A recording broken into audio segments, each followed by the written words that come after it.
And number two, Barbershop, the next cut, the sequel to previous Barbershop films, which all opened at around the 24 million range. But that was like the last sequel was 12 years ago. Barbershop, the next cut, opened to 20 million over the weekend, which is a solid opening. Yeah, it's about where you had it. I said it would do about 15 because so many years has passed, and you said it'll do about 20. So yeah, you were right on the mark on that one. Yeah, and the reviews have been surprisingly good. 92% on Rotten Tomatoes. I wasn't expecting anywhere near that range. Perhaps maybe that kind of pushed it to the 20 million range. Yeah, but you could say that Ice Cube's movies are solid performers. Yeah, that's true too. I saw it, and it is kind of ambitious. They do cover a lot of topics that relates to not just African Americans, but some of the current topics in politics, like Barack Obama. Some African Americans feel like he didn't do much for them, and then there's another segment that, hey, he's president of the United States, not the president of African Americans. And they do talk about sex and gender issues and perception of celebrities and a lot of stuff. They cover a lot of current topics, and they weren't afraid to get into the non-popular stuff. They weren't afraid to attack Barack Obama, and they're not afraid to attack our perception of women through how Hollywood portrays them, and they didn't hold any punches back. Okay, I guess that's why they try, that's I guess for the movie existence, I guess they try to make it into like a real barbershop where real conversation takes place.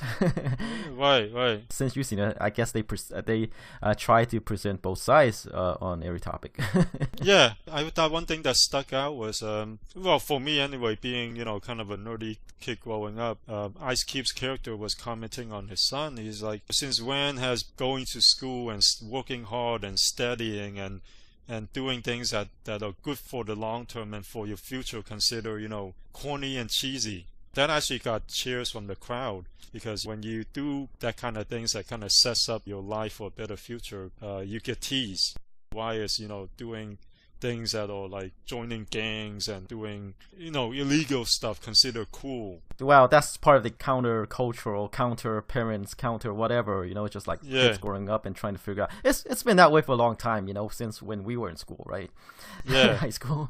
But, I'm glad that in a movie like this where Ice Cube's family, they're actually trying to push their kid towards, hey, be a nerd. Don't go out and do drugs and get tattoos. And that's not cool. What's being cool is going to school, getting good grades, and getting a better life.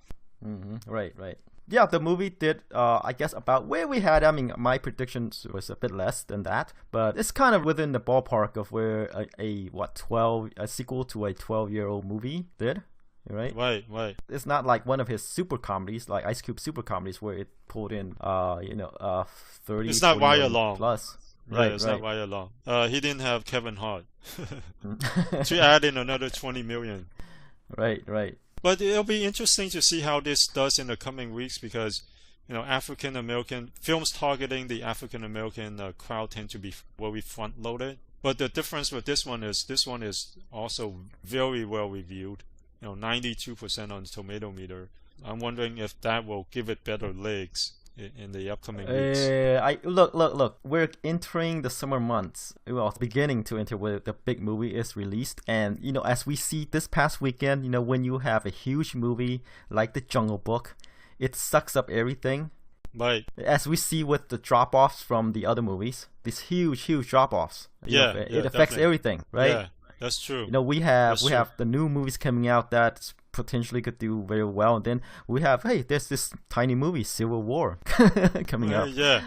So it doesn't look good for these niche movies. I hear what you're saying. But at the same time, I feel like these movies that sucking up all the audiences, and Barbershop still did decent. So I'm wondering if in the upcoming weeks, because it's not a big event movie. It's not The Jungle Book. It's not Civil War. It's not even like The Huntsman. So maybe this is it's a comedy. Maybe this is a good counter programming. Maybe, but I think that people would want to tick off the bigger movies first. Yeah. Well, we'll see.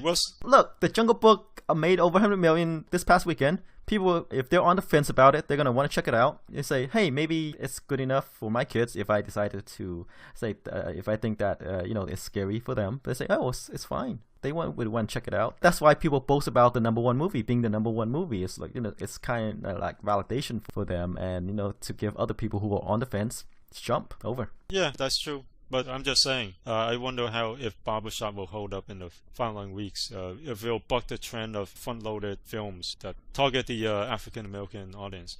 I guess you don't think so. I'm saying because of the great reviews, it might.